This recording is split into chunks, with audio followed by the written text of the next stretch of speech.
What's up guys, Ackeem Sterling here. Now in this video I'm going to do an unboxing and review of this all tool, which basically come inside this package, as you can see right here. So I'm just going to unbox it right now. Let you guys see basically what's inside.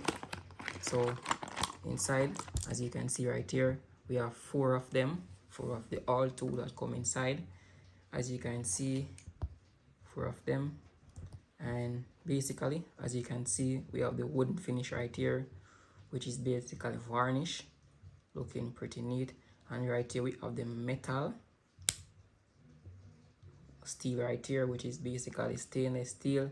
This right here is very pointed, as you can see right here, which basically can take on any task of pouring any holes or anything like that. So guys, the length of this is basically about 2.5 inches, as you can see, which is basically pretty tall. And I love the finish right here, looking pretty neat.